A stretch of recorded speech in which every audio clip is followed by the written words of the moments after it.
Very pleasant. Good morning, everybody. Welcome to another edition of the Defo Show. Jeff DeForest, and of course, and I've been with here for it seems like forever, almost 15 years, I believe, maybe even longer. The great Mike Lubitz with us here on the show, and a great day for a lot of different things to be discussed here. Tony Segreto going to join us about 8:30, a little old school. I'm sure Tony's all plugged into this national championship game. The problem that we have with Tony is we believe that he could probably get his tickets at face. And there is no doubt what I would do with them, Lubie. No doubt. I know you have to sell these. These you can't even feel bad about it. I had a dream that I had a block of 10 lower bowl tickets that I got access to at face value. Okay. Can you imagine? Oh my God! And you got them I got them for free, even better. I mean, I'm not going to complain about that. I certainly wouldn't turn them down if somebody said, "Hey, Dave, I got 10 tickets for you. You can have them for nothing." But I didn't mind. I mean, I'll admit to this. Back in the day when I had close ties to certain organizations, I was made privy to the opportunity to buy at face value Super Bowl tickets on an annual basis. I was given the opportunity to buy 2 Super Bowl tickets, and there was no look. Was I going to fly to some city and go watch the Super Bowl game? No. Most of the time we were there anyway in the city, and what was our MO, Lubie? Get the F out of town before the game. Yeah. Not that I would mind going, but nonetheless, in this case, I would buy the 2 tickets at face value. I remember when they had, I don't know if this marked an increase in face value prices, but I think I had to pay $400 a ticket face value for 2 Super Bowl tickets that I eventually sold for about 2 dimes a piece. There you go. The escalation in the price of the tickets was not nearly as, exponentially wild as it is today. Because I don't know, what would the face value be for the national championship game, lower bowl? And how come none of those tickets ever existed? I mean, who has those? I don't know. That's the thing. Supposedly, there was a block released yesterday. I saw Indiana fans talking about it that were face value. I thought it ranged from $100 to $200, but those I think were the upper deck. I don't know what lower bowl face. I mean, 400 or 500. Which I mean, I watched a news report this morning that some ticket for this game was going for over $200,000. Oh God! I would imagine that involves some kind of suite location, as in SUITE, Yeah. That's W. But I mean, come on, Lubie, please. I understand it's corporate business. You don't know, though. I mean, where were the original face value tickets for this game made available, or were they made available? How the hell did they get to the secondary market and escalate in price like they have? $3,500 for upper deck tickets. It's insane. That's the Galileo section, as we were discussing the other day. I mean, you need a telescope to identify what's going on down there on the field. Is that Danny Boy? Yeah. I think he just completed a pass to one of his own guys. Oh, great. Not that it was a frequent occurrence that he didn't throw to one of his own guys. Pick-wise, where did Marino rank? He threw more than they like nowadays, but it wasn't like he was insane. He wasn't Brett Favre. Took a lot of chances, which was good. He did. All right, a bunch of things. I mean, you had a Heat victory last night on the local scene here. That was nice to see. Tyler Hero, who is always the discussion, and the first guy mentioned in any possible acquisition of any player that's made available, even if they're not available, Lubie. If it's Antetokounmpo, yep, man, Tyler Hero, he's going to go. If it's any of the players that the Heat have coveted, and now you have the thing going on with John Morant. Anybody that's up for a possible acquisition, the first guy they ever mention is, Tyler Hero is going to be a part of that deal. So, what is it? Are we that dying to get rid of this guy? I know your faith in Tyler Hero. You were always negative about him from a defensive standpoint. Not that you were wrong in that position, because in the beginning, great song by the way, it's often ignored. In the beginning, let's face it, it was Chucker City. He didn't play any defense. It was Matador D. You got him. Pick him up. Switch. That's switch, yeah. You're calling switch even though you're guarding nobody. You're on the guy. You're asking for the switch. Switch. That was my way of playing defense. I can assure you, I was much more interested in streaking down the court, running to the corner, and chucking up what would be a 3 today, but it was only worth 2 points back then, Lubie. Really compromised my ability to be a higher level basketball player than when I was, which wasn't much. All right, so that was good. Bam Adebayo, often criticized by Mike Lubitz for being a stiff compared to what his talent and potential would indicate that he's capable of being. 29-9 last And of night. course, he hadn't scored like over 15 in like, I don't know. It was a while. Scoop posted something the other day. I was like, Jesus, he's playing that bad. So I was like, either He was. he's going to suck or he's going to ball out the next game. So He good and to I mean, Karl Anthony Towns were in like weird scoring slumps. yeah, it's weird. Karl Anthony Towns with the I know Knicks. the Knicks have struggled. Yeah. Towns all of a sudden is getting like 6 points a game. People are betting their brains out over 25 and a hook. Like, Oh, what? no. Oh, no. It's insane. You're going to go broke if you keep betting. I shouldn't say that with a guy that has Yeah, exactly. had an interest in gambling and talked about it extensively on these shows, much to the detriment of my reputation with program directors and people who thought that nobody cares about gambling. Why are you talking about that? What are you going to talk about the track all day? When it came to the sport, what's the sports? No, That's no, okay. That was they're owned always by these guys now, right? that's okay. Like I get it. It wasn't what it is because they had fears, but and I've never been a gambler, but it was around the game. Like it's sports. Even if you didn't gamble and put up money, the speculation that you might be right or have a certain feeling for how a game's going to go, isn't that part of being a sports fan? Trying to make predictions and things like that. I mean, before everything was attached to some kind of phone betting account, still was an entertaining aspect of doing any kind of broadcast to try and figure out what the hell is going to go on. Hey, Defo, what do you think's going to happen in the game? By the way, Cuse beat FSU in basketball last night, Lubie. So I don't really have that attachment to the Cuse basketball program anymore. I see, as soon as I see the crawl, I'm assuming that's the women's team that was winning, which is what I wanted to get to here at the top, kind of an offbeat topic here before we get into it with Tony and Ed Garcia from Texas Roadhouse. And there were a lot of different things off the football path unrelated to the pigskin, which it's a Wednesday here where we're waiting, for 2 games Saturday, 2 games Sunday, NFL, and a Monday night championship game where the Canes could distinguish themselves with their first title. We would have to, how many apologies would we have to issue? We might have to go down there and hand Mario Cristobal a written apology. Oh my God! Should we do that? I mean, maybe we can make arrangements to do that. I would. You should gather together some of the clips of us ripping Cristobal and a Cristobal factor. I don't know if I've been wrong about him as a coach, but I've been wrong about their journey. Like I own it. Like I didn't see them. I said it blatantly. I didn't see them with Mark Cristobal winning 4 straight games versus top 20 And he opponents. may not. I mean, the people are saying, Not done, but he's won 3. So he already did way more than I thought. I thought they'd lose A&M. I thought they'd get routed by Ohio State. And then Ole Miss. I thought that would be the game that they should. Look like kind of a toss up. Yeah. Yeah, that's the game they should lose. That they should win. That they'd lose. So to be here, yeah, I peaking at the right time, Michael. 100%. Look, if Indiana didn't look the way Indiana's looked, they would be the one getting all the attention. It's just Indiana's throttled everybody. And that killed the hedge possibilities for a couple of people that we know. One very closely, the professor, who, if you wanted to hedge out of his chance to pick up 10 dimes on a $500 wager, if you wanted to hedge out, you would have to put up quite a bit of money just to get your money back. So is it worth it at that point? You're laying over 3-1 just to have Indiana on the money line. And then the aforementioned from yesterday's show, Andy See You Later Slater, who somehow is in a position to pick up 50 grand, but wouldn't he have had to bet 1,000 on that? And it was represented as a $100 wager. Now, if you threw a $100 bill down on the Hurricanes, you're a Hurricane fan. I've known people that do that as a matter of routine every year, Lubie, whether their team has any chance or not. They could be 250-1, but they just automatically, a Knick fan since 1973 has been doing this, and how much money have they wasted, Lubie? They're deep in the hole. 100 a year since 73 would be what? 27 plus 25, let's say. 52 years. You're down 5,200 if you just did this. You go out to Las Vegas, which you used to have to do at that time, and you put 100 to win the championship on whatever team you root for. Yeah. So if somebody does that, I mean, 100 with the possibility, I can't imagine the Canes were more than 50-1. No, they were around the top 10. It could have been 500-1 to start.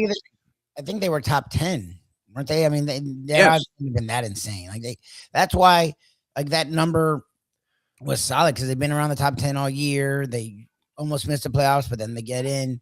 20-1 wasn't amazing, but it wasn't bad. It was like, okay, as a team that could do it, people thought they had an interesting chance. Like if they had a tough road, but if they could get through like Ohio State, it's like, okay, if you can beat Ohio State, then you can beat How good anyone. do you feel if you have the Canes right now? Money line. They have to win the game. And you're going to make a substantial amount of money. Supposedly, this guy's in line to make $50,000, and I believe he's even shown the thing on his phone, which is one of the most annoying things that could ever happen to you in life. And there should be some kind of I don't know. We can get any reasonable laws passed anymore because we can't get rid of what seems to be completely outrageous. Well, there are no laws, right? I mean, Supreme Court, and I want to get into this whole Supreme Court thing. That's where I was headed about 12 minutes ago, Louis, to talk about because I don't know that there's a great answer for this question about the transgender athletes, which was under consideration by the Supreme Court yesterday as to whether or not, I guess the question was whether or not it was legal for individual states to ban women who have been transitioned from being men. Did I put that in a really reverse tense there in terms of verbal tense? Men who have transitioned to being women. Let's put it that way. Now, the issue does not exist for women who have transitioned into being men because it seems like there That'd are be more none of difficult. those athletes That'd be more difficult. Good in luck. men's sports, and there seems to be no desire to do that. Now, that's an oddity, isn't it? I mean, it kind of answers the question, doesn't it?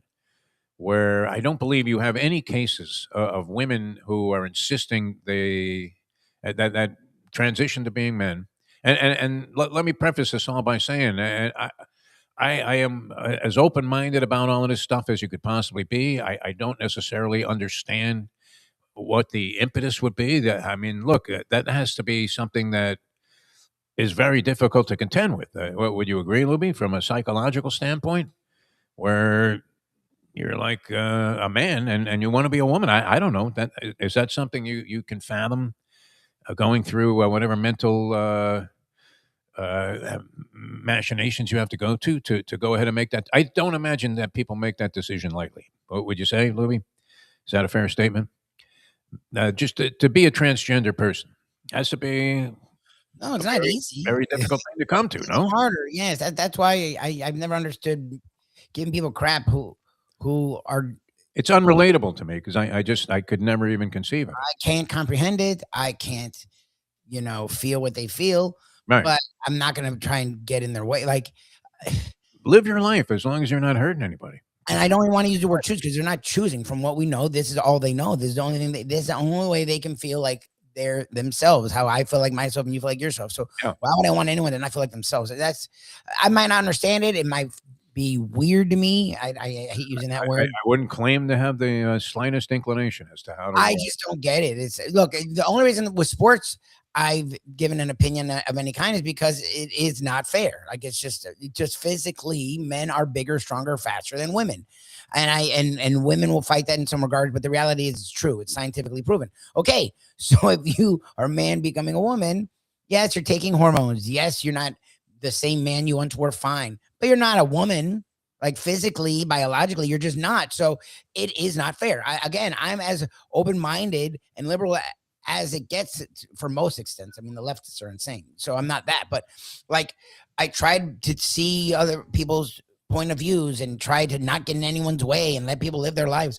But facts are facts. It not an even playing field. It's just All not. you had to do was see that Olympic boxer. That was Yeah. they couldn't Again, decide what the situation was. like instead And of women's playing in men's, women started their own leagues, right? Okay, so I have the trans league. I don't know. It's not my place. I've never, and I try to stay out of it because people get, oh, you don't. No, that's not true. Like I'm very open. it's not an easy answer. It just isn't. Okay, I mean, I can see other sides. So where this woman who brought the case against these, whatever state it was she was living in, and had transitioned into being a woman. I guess she was still on like a girls' high school team. I just read a little account of it, and this is my understanding, but it was something along those lines. I don't know if she was a college or a high school player. I guess she would have had to have been a high school player, right? No, this applies to colleges also. Um, and look, should somebody that actually is now a woman be allowed to participate in sports like any other girl her age? Yeah, I mean, on the Yes. surface, you would say Yes. yes. Yes. You want her to have those experiences and to feel everything that it is to be a young woman growing up in modern day America. Well, I don't even know if it's a good thing In, anymore, modern in day America, America. But in what was modern day America? our Right? throwback world. But on the other hand, is it for the majority? It's a total negative. So do you capitulate to one girl's situation against what appears to be an overwhelming majority of people that are not necessarily being directly harmed by this, but find themselves in an uneven and unequal situation, competing in sports, which is supposed to be about the level playing fields. No? Again, it's why we go after people, the roids and all this other stuff. Steroids and all of this stuff, it appalls people. The people who shine above are supposed to be doing it because of pure passion and fire and ability. It's not Yeah. supposed to be because of outside enhancement. So look, it's not simplistic. It's a tough situation, and I hate people feeling out because that's the thing. If that person who now looks like a woman tried to play against the boys, now they don't fit in there either. So like that's the thing is you're literally an outcast, and I hate making people be But outcasts. it may be one of those situations in life where, unfortunately, and as unfair as it may seem, you have to concede something and Yes. to Oh say, you yeah. know what, if I do this, I understand that not only are people going to persecute me, and I'm going to face all kinds of antagonism from people that don't get it, but at the same time, I'm not going to be able to play sports. Okay, I'm going to go ahead and do it anyway because that's what I have to do. Fair. I mean, not everything. It's unfortunate. I hate to say this. I sound like Donald Trump. Not everything in life is fair, but in this case, what would it be, Lubie? What is more fair? What is more fair and beneficial to the general good, and at the expense of an individual, or maybe I can't imagine it's an overwhelming percentage of people that you have transgender athletes for as big of an issue as it is, Louis. Now in front of the Supreme Court yesterday, this is what they were talking about with all the stuff that's going on in the country. They're talking about whether transgender athletes should be eligible. In this case, it's exclusively males that are transitioned into women to be eligible to play in girls' sports. You know, it's funny when Renee Richards, who was Dr. Richard Raskin, became a transgender professional tennis player and was playing in women's tennis, it did seem like the women were very accepting of this. And this is going back how many years, Libby? Do you remember this story? Renee Richards, a lot of You've jokes. talked about it. I wouldn't. You've talked about it. The guy being the girl. Yeah. Yeah, but for some reason, as I recall, Renee Richards was well accepted for going out. I mean, maybe do I have this wrong? Is my memory that foggy? Is it as foggy as your screen was when you came on the show, Libby? That it seemed to me like it was sort of accepted, even though it was even more bizarre of a concept back then in terms of the general public's opinion about. Whoa, wait a minute! Bruce Jenner is now a woman. You got to be kidding me. Imagine if Bruce Jenner had made this transformation and competed in the women's Olympics. How fair would that have been? Well, when the guy was at that one time Exactly. He was the best all-around athlete in the world. best all-around athlete in the world, and yet, I mean, if he goes in the pentathlon or whatever, what do they have? They don't do the decathlon women. They do like a heptathlon. Do they have 8 events? Isn't it the heptathlon or something? Is it a hep or is it a pent? I know the name heptathlon for some reason, so I'm thinking Heptathlon is like 8 events, right? that's what dudes. What do they leave out? They could leave out the triple jump, for my money. Is that part of the decathlon, the triple jump, where you do the hop, skip, and a jump? You know more than I do. We used to have to practice that in high school gym. What a joke! I didn't know any of that stuff. I just watched the 400, the 100, the relays. That was more of a standard. Javelin was always a weird one for me. Javelin. Well, the javelin's fun because you're waiting for it to hit someone and literally take an eye out. Do they do the hammer throw or the discus? Do they have one of those events? Those are impossible. You ever see the beasts that are throwing the shot put now? It's what I mean. Gert Bonk, my all-time favorite, but he was a discus thrower. I think my East German friend Gert Bonk, who steroids, perhaps I don't know. That was back in the day. Nobody knew what this stuff was except the Russians and the East Germans. They excelled at it. But anyway, look, just like with performance-enhancing drugs, you kind of it leaves a distaste in your mouth, right? Thinking that, wow, could Bonds have done this anyway? I don't know. Probably not. Was he hitting 70 home runs before his head swelled up like a watermelon? That's probably a bad reference here. Scratch that. Make it a bowling ball. All right, Lubie. Don't want to get any jackpots with the politically correctness. And look, what was he hitting that many? He was hitting like 28 a year before that. Great hitter. Nobody 40s. He wasn't 28. He wasn't. He wasn't Chuck Carr. He was hitting like 40 something. He just never Chuck. crossed.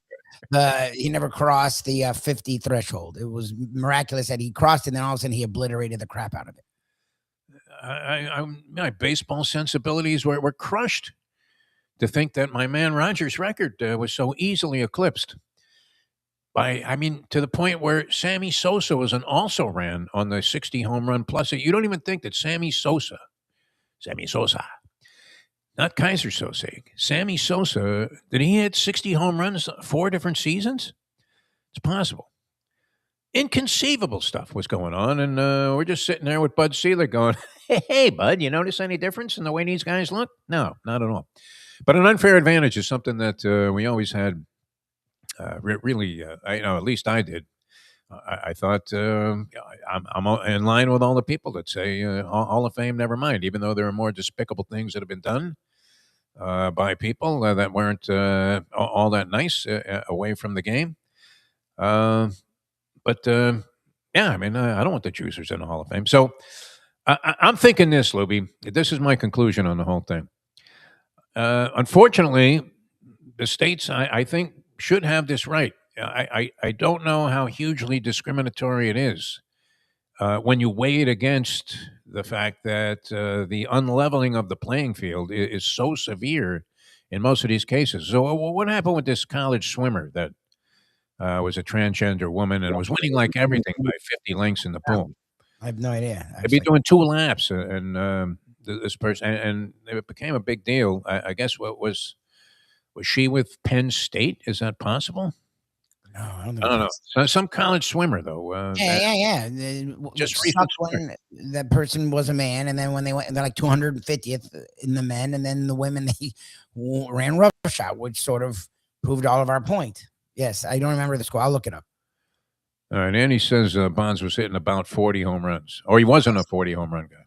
Yeah, I didn't think so. I remember his days with the Pirates. I mean, he was kind of waif-like. And one of those slender, almost Ted Williams-esque, right? The splendid splinter. And he was hitting the ball to all fields and was shooting the gaps a lot.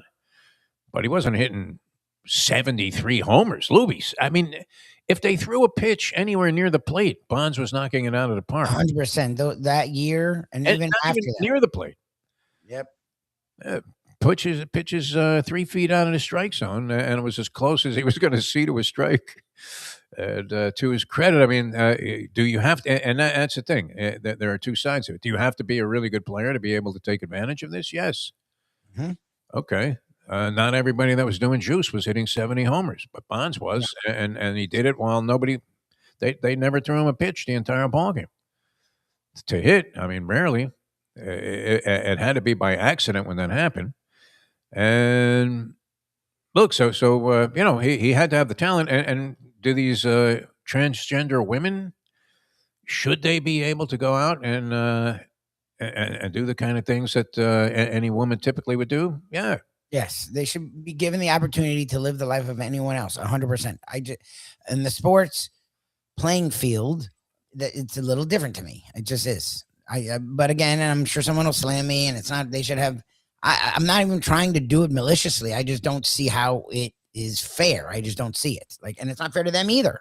I get it. It's not fair to them either, but it's also not fair to the entire field of women that have had to be at a negative and worked harder and this and that and fought and not given the opportunity. Like, you're just switching gears now when they've lived a whole life this way. I just don't see where it fits. I'm with it. It seems to be an unfortunate sacrifice that these people have to make in addition to the many other obstacles that they are forced to overcome.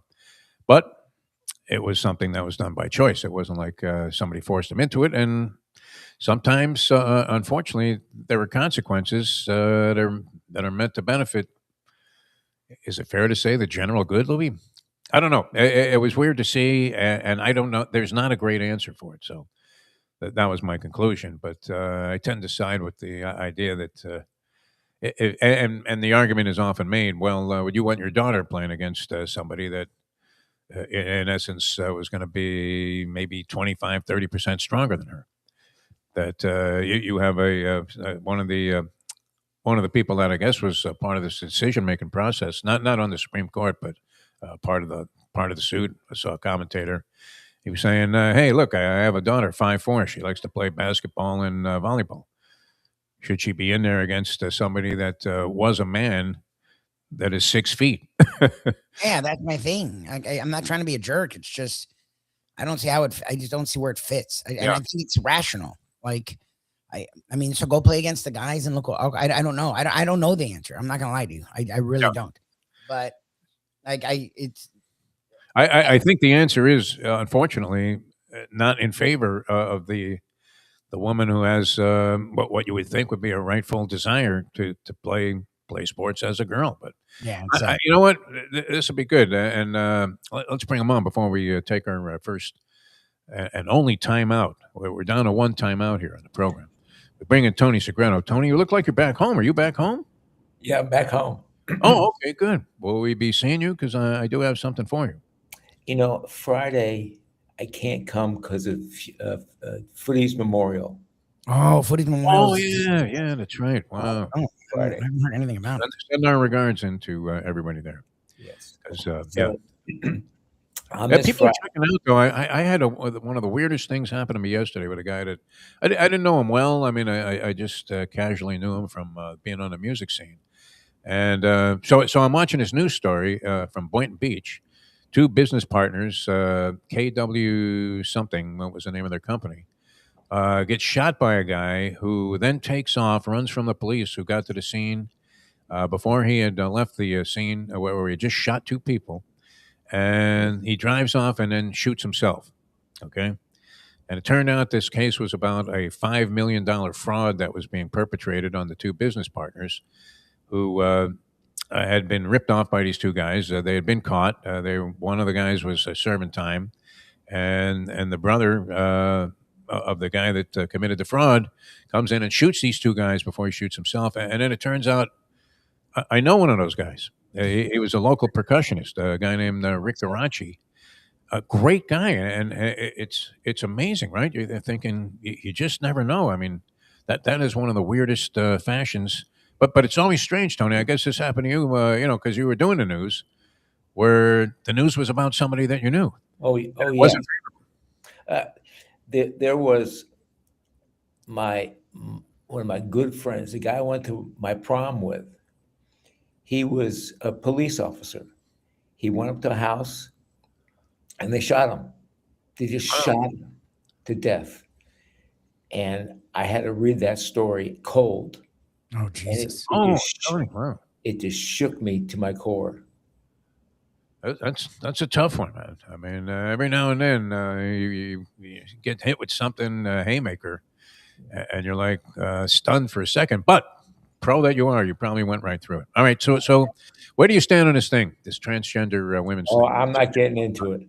Why not? I mean, I don't think there's any They- wrong in either opinion. To tell you the truth, I understand both sides. I just think that if they want to go, to each his own. That's yeah, I what- don't. I mean, look, if somebody does this, I don't think they do it just on a whim because they want to, Oh, no. dominate women's sports. The pain. I heard you. I can't imagine. Right? I have no concept of it. The angst they go through when they make this decision, because once you start the transition, you can't go back. You Doesn't seem can't that go back. Yeah, I don't like this woman thing. I think I'll go back to being a guy. No, I guess it happens in life, but that's Look, it has to be tremendously traumatic from a psychological standpoint. Maybe it isn't for everybody. It's possible. It's a battle. It's a battle. It's a battle every day.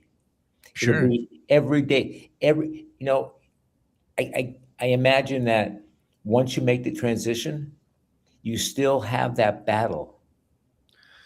Look, people are looking at you funny. People have very extreme opinions about these sort of things. I just from a sporting standpoint, I think you have to just kind of consider the general good over an individual's rights in this case, and say, listen, unfortunately, this was something that you had to sacrifice. That you're not going to be able to play on these high school women's basketball teams. So when you're 6'4" and these other girls are like 5'2", I don't know. Would you have felt comfortable about the Segreto daughter being in there against a guy? Or what was a guy? I mean, now a woman. I mean, we're going to recognize that and acknowledge that. But No. yeah, as a parent, you would think probably not. Correct. I mean, if a girl's capable of playing, and look, there are plenty of women that compete with guys in other sports, and they compete at a very reasonable level. Mixed doubles tennis at the pro level is, I mean, these women. My daughter will play basketball or softball or whatever against a guy, but and do well. Yeah, but that is, the reverse is not really under consideration. You don't have any women who have transitioned to men suing people to be able to compete in men's sports.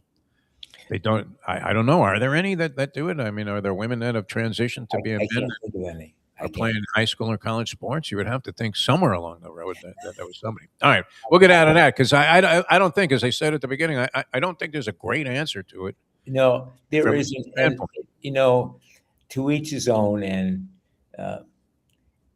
be with him, God. That's all I can say. Yeah, that Olympic thing was scary though, and we don't know if that was a transgender person or just happened to be some kind of fluke case where somebody was born with like both male and female characteristics. That's a tough one. Yeah, but I mean, it was literally, beating the living daylights out of these competitors, and you thought it almost looked like Panama Lewis was working her corner and taking the stuffing out of the gloves. It was pure and raw, unadulterated ugliness. All right, we're going to come back with Tony and get into a few things, which, and I had a dream last night, Tony, and it involved you. So, and it wasn't, any kind of sexual thing, but I don't think it was going there. But was it a good dream? No, we had this topic running through the show. I felt like I had to qualify it. But, was it a good dream? Yeah, it was great. Except so was it really a nightmare? Was that opposed to in contrast to my usual radio nightmares that I have. This was favorable, and yet it didn't work out because I woke up. All right, so we'll be back with Tony Segreto and more in a moment. Now that 8:34. Hey, folks, Tony Segreto here. Let me ask you a question. What do you look for when you go out to eat? Good food, obviously, friendly atmosphere, not too loud, but good energy, reasonable prices, and a place where you feel comfortable. All those ingredients, no pun meant there, are hard to find unless you're talking about the Texas Roadhouse. You see, they encompass all of those attributes. Really, really good food, amazing atmosphere, good for a family, good for a date, or just a night out for yourself, and prices that will make you extremely happy. Their ribs, unmatched. Steaks, hand-cut every day. Everything, and I mean everything, is made on site, including their incredible bread. It's the one day, folks, that you can forget about low-carb diets. Trust me when I tell you, Texas Roadhouse, your restaurant, your destination when you say, where should we go and eat tonight? From the newly renovated sports bar to the beautiful bayside views captured at the Tiki Bar, Jimmy Johnson's Big Chill has it all. Located at mile marker 104, the Big Chill also offers waterfront dining while experiencing breathtaking sunset views of the Florida Keys. It's simply the hottest spot in the Keys to cool off. That's Jimmy Johnson's Big Chill at mile marker 104 in Key Largo. For more information, call today at 305-453-9066. Joe Bees. The bees collect the pollen, bring it to Joe, he packages it, and he gets it to you. It's simple, 100% natural, and it's good for you. There's only one place to get Joe Bees, and that's from me. Joe Bees. If you want to look and feel good, call 877-300-5632. My ears go back, way back into time. We are now kicking it old school with the one and only Tony Segreto. Brought to you by Texas Roadhouse. Tell me, doctor, right, welcome back to the show. Stop the presses. Stop the presses. What happened? Can you see this? Oh, I gotta show you something, guys. Okay. What do you got there, Tony? I'm waiting with bated breath. Yeah. I'm Picture of you and Sonny Hirsch. both scared and full of anticipation. Can you see this picture? It's a little glary for us, Can you but see it a little? What is it supposed to be? Looks what like is- food. It looks very It's a interesting. steak. It's a big ass steak. That's like a from really big Texas ass. Roadhouse. I went there Oh, on the way nice. back, oh, and I good. got a big ass steak. That's a What really got nice there? steak. Ribeye? They usually go for That's you know ribeye? Or some is it- sacrificial meal like a salmon or something. You That got would a be great steak. there. Well, you went to Roadhouse and got a steak. Wow, good for you, Tony. Wow. Is that the sweet potato you got with it? That's definitely the sweet Yeah. potato. Oh, very Now, nice. now, I ate half of it, and I Yeah. took Oh, the good for you. Did you eat the rest in the car? That's what I want to do. There was a boneless, the boneless fillet, That's my Oh, mom's nice. favorite there. Yep. and it And was you probably paid like $30 for this tops. it was great. It was my bill was, I had a beer, and the bill was $28. $28. Wait, you For gotta. filet mignon, I mean, you see what's going on? How do they do this now? How's that? Well, they have their own cattle farms and things like that. But It was in Albany. it's gone completely out of control. That's amazing. Good for you. It's escalated so exponentially. It was delicious. Yeah. Oh, good for you, Tony. All right. Amazing. All right. So you're in this stream. You're a part of it. Somehow I call you, and you tell me that you have access to go ahead and accord me 10 lower ball tickets at face value for the championship game. And you know, I want you to look right into the camera, Tony Segreto, and tell the people right now that you don't have access to a couple of I don't have access. face value. I mean, I know you're going to pay for them, but let's face I it. haven't. You know what? I haven't even tried. Tony, what is wrong with you? The game is like Monday night. I don't Did you care. see what is happening? Parking I'll sit. I'll is sit going home. for $747 if you're in one of the lots around the stadium. How is that possible? I'll sit home and I'll enjoy it. Tony, come on, man. You know you're taking a limo right up to the front gate there. You're going to be sitting in that guy Hertz's suite, and they're going to be patting you on the back and applauding your career. While you're just eating those big hoagie sandwiches, the ones that are like the length of the bar, and you're biting into a I slice. want to sit and watch this game. Period. Okay. Oh, so And you there, how yeah. emotionally invested are you, Tony, and how monetarily invested, if at all? I'm monetarily invested. You are? Okay. And I'm emotionally invested. Now, what did you do? I mean, we were talking about this earlier. I had a neighbor who I've mentioned many times on the show. He was involved in sports. Guy's name was Jim McKinley. And he would routinely bet on all the local teams $100 before the season started that they were, no matter what the odds, no matter what the likelihood, that they were going to go on and win the championship.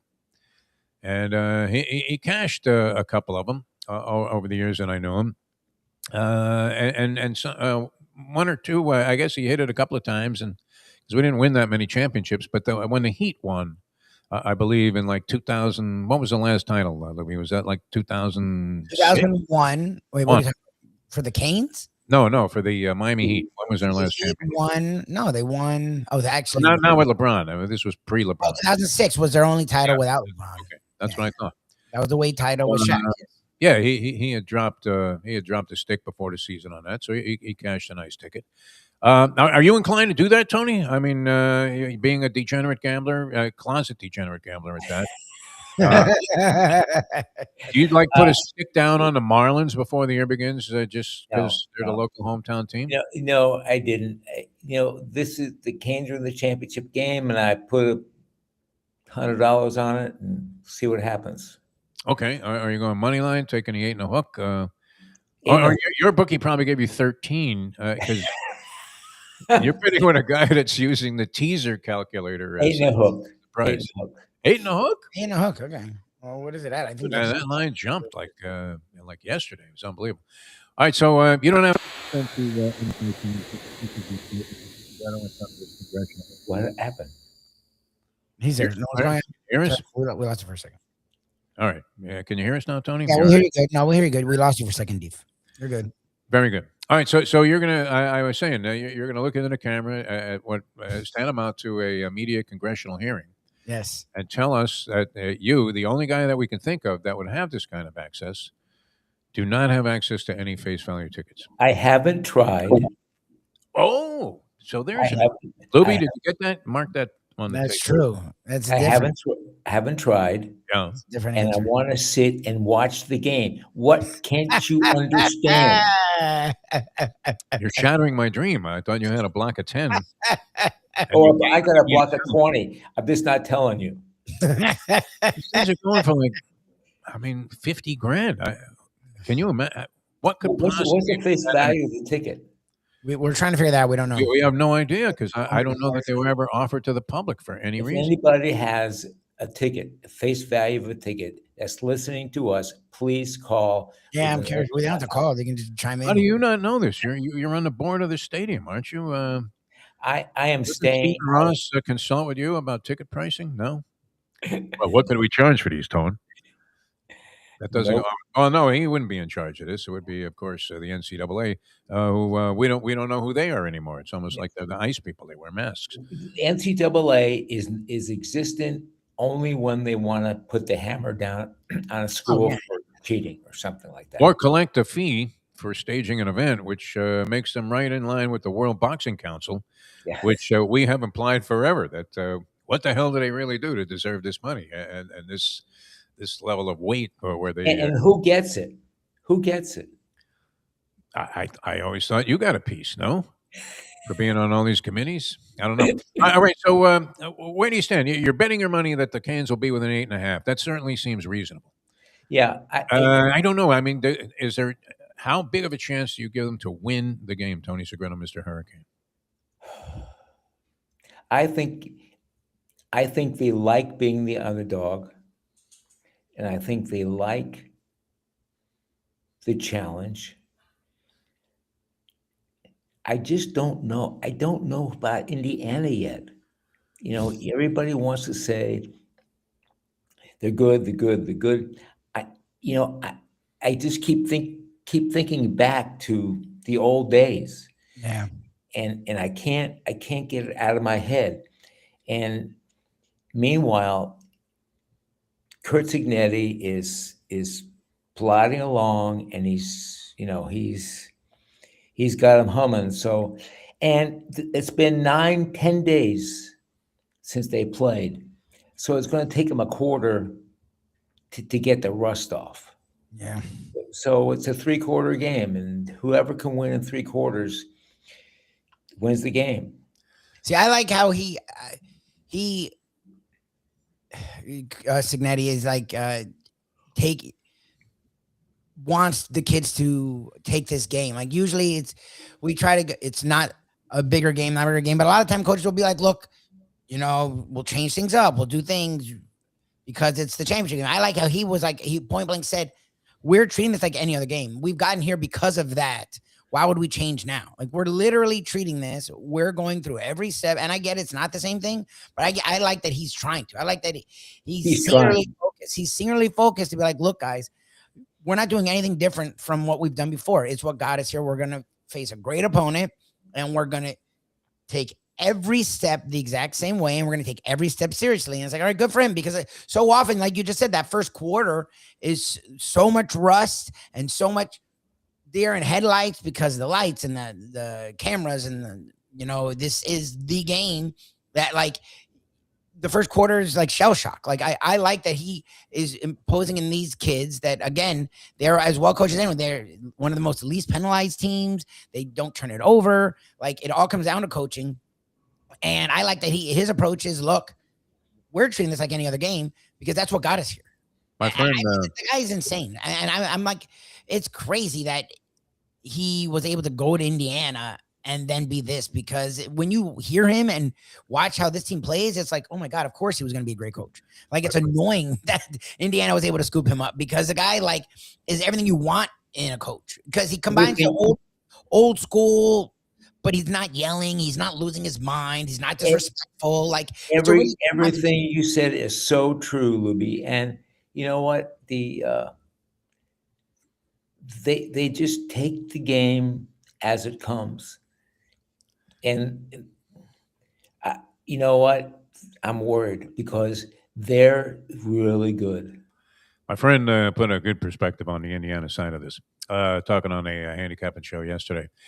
Said if you went before the playoffs got underway and you had to rank the chances of winning it all, and you took Alabama, Oregon, and the University of Miami, you probably, I mean, at least by the way of the seedings, Miami would have been the third choice there.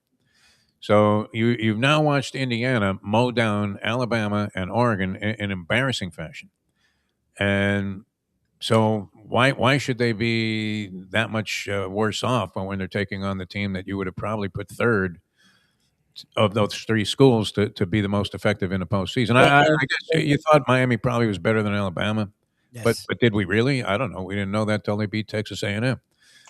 And this great backstory, you know, Mendoza's from Florida. He went to Christopher Columbus. So why didn't you recommend that the Canes recruit him, Tony? You have you're like Don Sallinger in that regard. So it worked out okay. His dad and Cristobal played at Christopher Columbus together. Mario didn't know about this kid? He wasn't, you know, they're there with Beck, so they're not going to be upset. It worked out okay. Yeah. Is Tyson the next UM quarterback, Lubie? I mean, Tony? From everything I've read, he signed paperwork yesterday to go to the NFL. So no. Oh, he did? Okay.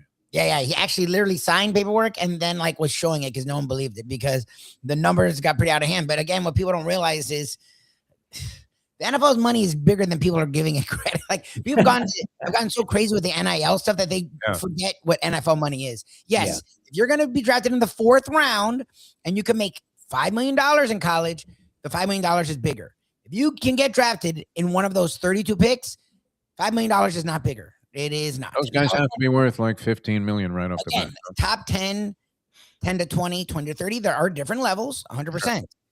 It's still more than $6 million. Like that's what people didn't get. Like what people don't realize is because this move worked with Ward and worked with Beck, they just assume, oh, it's Miami's power. No one wanted Ward. Like Ward was at the end of the cycle. All the big schools. It's not that he wasn't good. It's that all the schools had gotten their. Remember, he was flirting with the NFL, so all the schools rushed to get their quarterbacks. And back then, now schools will pay 2 and 3 quarterbacks. But at that point, it was the beginning of all this. So it's so funny. It was only 2 years ago, but it was how things have changed in just 2 years. But like Ohio State, Georgia, they all went and got their quarterbacks already. So by the time he thought he was going to the league because he is a very talented kid. But his issues that we've seen all year in Tennessee, by the way, yes, at the end of the year at like scared teams away. So he was a 3rd, 4th round grade. Okay, well, by then he'd come back around. It was only really Florida State and Miami that didn't have their guy yet. So Miami, and they paid high. They paid top dollar for him, but it wasn't because of the power of Cristobal. It was, everyone had their quarterback at that point. Beck, no one wanted Beck. Beck, no one wanted. Beck had no one wanted him. Nobody. And he wanted a big dollar amount. So it was, again, at around this time, but Beck was sitting there and people weren't going to pay a guy who just had an elbow on his throwing arm, elbow injury on his throwing arm that took him out of the playoffs. Like no one was running to pay, and Georgia wasn't running to pay him either. So it was like, it looked weird. And they still paid him they paid him like record money. The $4 million is what people are trying now to pay guys. And that was a year ago. So people think this is, well, he'll figure it out. He may, but I've always thought that was a way. Look, they made it to the championship game, so he'll be fine. No one's ever touching Mario. He's safe as can be. But this strategy, and a lot of schools are doing it, is hard to count on because if you don't get out early and get your guy, everyone's doing it now. This is what 5 stars don't mean anything anymore. Like every 5-star transfers in next year. Like it's more about loyalty. There's no loyalty. It's not about loyalty. It's these guys aren't waiting to get their turn. So like the transfers are everything. So like the problem for them this year is Ty Simpson got a 1st-round grade. That's it. Once you get a 1st-round grade, like yes, he can move up to the top 10 if he's going to be in the 20s. But after you just saw what Dante Moore did, yeah, but Alabama got worked, but it wasn't like Simpson was horrible. The guy got a 1st-round grade. He's going to be drafted in the top 30. He's probably going to be drafted in the top 20. That's a lot more than $6 million. So like when UN fans are like, oh, we're safe, we're good. I'm like, no, he's not going there, guys. Like he's going to the NFL. He got a first round grade. This isn't Ward. This isn't Beck. So I don't know what Miami does. It's fine. Again, they're in the championship game. So like once you make it to the championship game, you have a lot of Let me ask you this. What I don't know what happens? to do next year at quarterback, and I don't know what transfer magically comes available that they're Sam Levitt, they were going to go after Sam Levitt, but he signed. Yes, everyone signed. Every quarterback worth look, the guy that FSU got sucks. He's better than what Miami like. I don't know if that's the problem. Who did FSU get? Ashley Daniels, who he was at Auburn. He was okay. Well, when did the Fire Mario chance start next year? Even if he wins the title, it sounds like you're painting a very ugly picture there. Look, he's got to be. Tony doesn't even want to be part of this anymore. He just dropped out. They're not firing Mario anytime soon. He's not getting fired for a while. But I'm curious what they do because you were throwing and Simpson's not a pay $7 million a year guy. Like the last month of the year, he was not good, but they need someone desperate. Like their QB room is horrendous. So I'm very curious. Again, Miami fans aren't looking there. You have Monday. Like that's where you focus. Does Brian Forte still have eligibility? That guy could throw the ball. Actually, did you cover it? You must have been around the Canes then when Peter Forte, his father, was holding court on the sidelines at practices. That was when the practices were much more open to the media. And he was in a competition for the starting quarterback job. And every day his father would hold a press conference and tell you why he should get the job over Gino Torretta. Basically painting Gino out to be a stiff, which, Gino wasn't the most athletic of specimens, but he had a little Joe Cap in him, didn't he, Gino Torretta? He would get he won the Heisman, so... That was still, I mean, there will always have quotation marks around, even though Gino's a great guy and a very accomplished broadcasting guy. Now, from a business standpoint, I think also. But, I mean, look, he was probably the 10th best player on the team. Oh, yeah. That year that they won the championship. All right, well, we'll see if it happens, Tony. I'll be happy for you. We'll be shedding tears. Will you cry if the Hurricanes win the championship? Will you pay homage to the late, great Sonny Hirsch? What will your reaction be if they're hoisting the trophy? You were in the booth there, Tony. You were in the booth. I'll pay homage to Sonny Hirsch because he would die. Imagine, well, he did. I mean, unfortunately. He would die again. I'll hoist a drink. Schnelly, we have to toast and salute Howard Schnellenberger. Who else? Jimmy will be hoisted one. He's still very much. Charlie Tate. And Andy Gustafson. Wow. I mean, you're Frank Kersey. Stone Age. Frank Kersey. This is old school. Plus. Yeah. All right. All the guys who these Hurricanes. Where's Lou Saban fit in? Lou Saban. Was he the uncle of Nick, or he wasn't Nick's father? We know that, right? It was not related to Saban and not related to Nick Saban at all. No, we looked it up. Saban? No, all these years, Tony, you couldn't have told me before this. You didn't. I swear to God, I thought Nick Saban was related to Lou Saban in some fashion. I knew he was. I know of no relation whatsoever. No relation whatsoever. All right. What was Lou like? You were around the Canes before Howard came in. What was Lou Saban? Yeah, he was a tough nut, but he was. I did his show. You were on the Lou Saban show? Okay, so supposedly they're related, man. Identified as distant cousins, supposedly. Tony, they may have been accepted here. Tony, they may have been second cousins. They're not exactly sure. I don't know why. And where did he spend a lot of his time? Alabama. Yeah.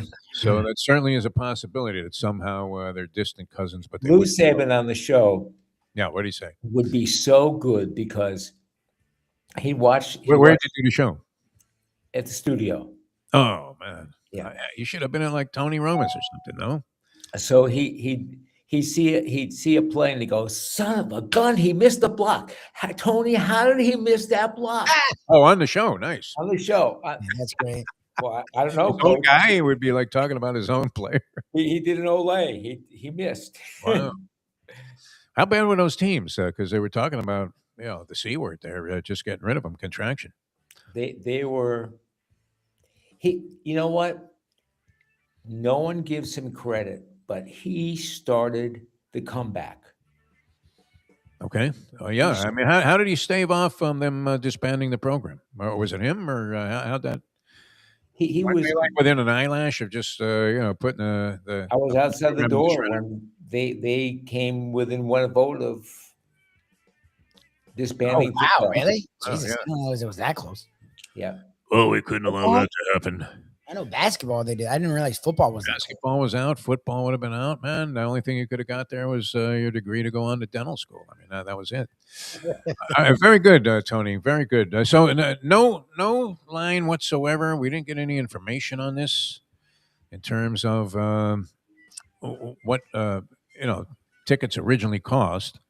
And we really don't know the answer to that question. We spent a half hour talking about this. We have no idea. Is that possible? No idea. I think somewhere between $100 and $200 for upper deck. I don't know lower bowl. That's all. Oh, what, are you kidding me? I don't know. I saw Indiana fans showing some tickets they bought yesterday, but I don't know how real that is or what. Will there be more Indiana fans than Miami fans at this game, Tony? Segreto? Supposedly. No. Supposedly there will be. Really? Supposedly it's gonna be like 65% Indiana, 35% Miami. I don't see that exactly because it is down here. But I think If it's that, Miami fans should be ashamed. It supposedly is gonna afford it. I mean, because of how expensive it is, it makes it more of a trip. The Golden Canes can afford the whole Orange Bowl, for goodness sake. I don't know. We'll see. Look, again, we haven't seen numbers or seen anything yet, but those are some of the early reports I've seen. All right, Tony. So, and you won't be there. You're claiming you won't be there, although you're not saying that with any level of certainty because you said you had made an inquiries. Yeah. Well, when are you going to pick up the phone on like Monday? When are you going to? I could get asked to the game, but again, if I don't, shouldn't you be like a spokesman for something there? No, I want to sit home and watch the game. I don't want to be distracted. I want to watch the game as it unfolds. All right, I can respect that, Tony. So you're one of those guys now that just wants to, be by yourself, make your observations, and see. I do. I it's just the way that I want to talk to him Wednesday about the game. By then it'll be all news, Tony. Forget about it. We'll have to think of a new subject. No, I'm only the playoffs. Yeah, we have that. I mean, do you have any thoughts on that before we sign off here today? The games were great. The first 4 games were just awesome. They were just awesome. Best collection of 4 games I think I've seen. You combine that with the thrill in Manila the Hurricanes played against Ole Miss, and you had 5 of the most wildly entertaining football games you could imagine. The last 2 were not stinkeroos by any stretch, but had interesting aspects, but weren't as much fun. You didn't have those fourth quarter lead changes, which were they set new records for it. What was that Sunday night game, and what other one? The Sunday night game was the Patriots game, and they throttled. They had this thing, they had Los Angeles throttled the Chargers. And then this last game, what was Texans? Same thing. Texans dominated. My daughter Aaron Rodgers. I mean, if you were watching a guy that had been a legendary comic for years, and then all of a sudden he can't get a laugh even from his own grandmother while she's being paid to respond to every joke, that's what that looked like, didn't it? Like a guy just dying on stage. He should just hang it up. Well, if he does, he's still as weird as he was. You can't deny what he did. And had the Dolphins not taken Ronnie Brown, Tony, on your recommendation, Aaron sitting there at number 2, I was stunned. I was stunned when they bypassed this guy. I had inside information. One of the few times I've had inside info that was going to happen, and I was actually not only amazed that the information turned out to be correct, but I was amazed at how stupid the Miami Dolphins were because they had Gus Frerotte at quarterback at the time, and they could have taken Aaron Rodgers, which, remember the logic that day was you're going to have Alex Smith number 1 or 2, and whichever guy wasn't 1, the other guy was going to be that between Rodgers and Alex Smith. And San Francisco took Smith, and you're thinking, okay, there's your quarterback. Plus, he could have been playing like 4 years sooner if he was with the Miami Dolphins. So, would they have ruined him, Tony? Would he still be the same guy, in your opinion? Would they have ruined Aaron Rodgers? Probably. Who was the coach? Are we the modern day Jets? No, the Jets are still the Jets. Yeah.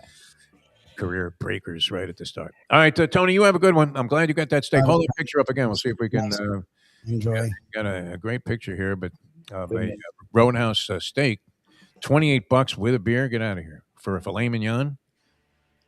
I mean, that's remarkable. Ed Garcia, of course, wasn't able to join us today because what, Lubie? He's got like 16 restaurants around. They're having a national meeting in Louisville. Look at that thing, man. That steak's beautiful. Jesus. Wow, Tony. So are you inclined, if you have no utensils, to just pick the thing up out of the to-go in the car? Oh, now, wow, that's great. Yeah. Surely scares me. I'm not allowed to. I was by myself. I was sitting by myself. Good for you. Next to no dog, and you don't have the dog anymore. So yeah, so three guys, and they had the T-bones. They had the big ones. Yeah. And all three of them were non. Bone. And did anybody recognize you and offer to pick up the check, which is always one of my situations. No. I got you, Defo. No? All right. See what you can do about those tickets, Tony. We love you, and we will see you next week. Or maybe even sooner. All right. Thanks for being with us. Maybe. No, that was it, Lubie. You didn't want to hear that. There you go. What are you saying? Maybe what? I'm going to the memorial on Friday. Oh, okay. Yeah. If I get out in time. That thing's going till 10 to noon, they said. Okay.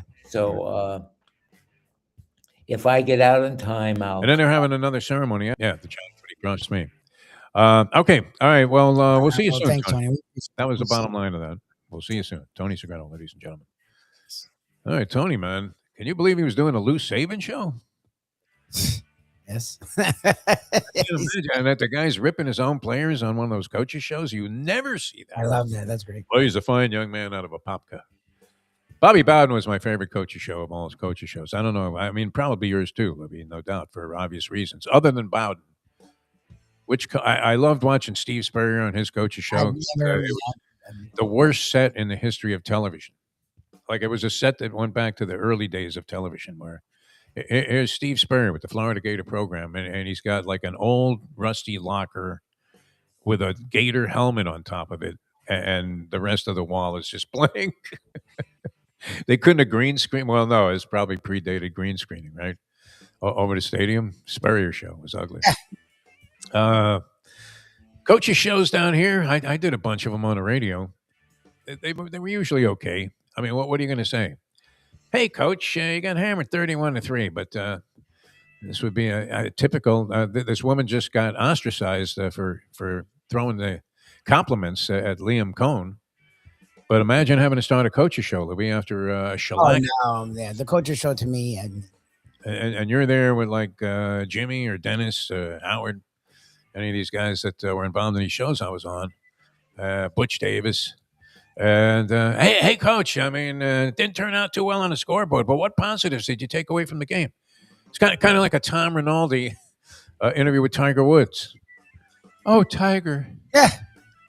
Your 83 had to be especially grueling and aggravating from a mental standpoint, but what positives did you take away? That shot on 16 certainly was reminiscent of the heyday when you can actually play this game.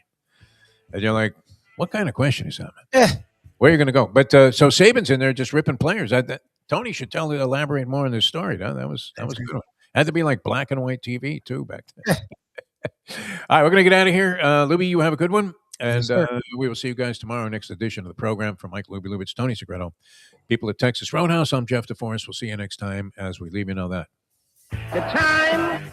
Coach, you're never going to like put this screw. Did you really want to punt in that situation? What are you kidding me? There were 32 seconds left. Got Howard on the show. Oh, I thought the best thing was to put our defense out there and preserve. That's why we preserved our timeouts.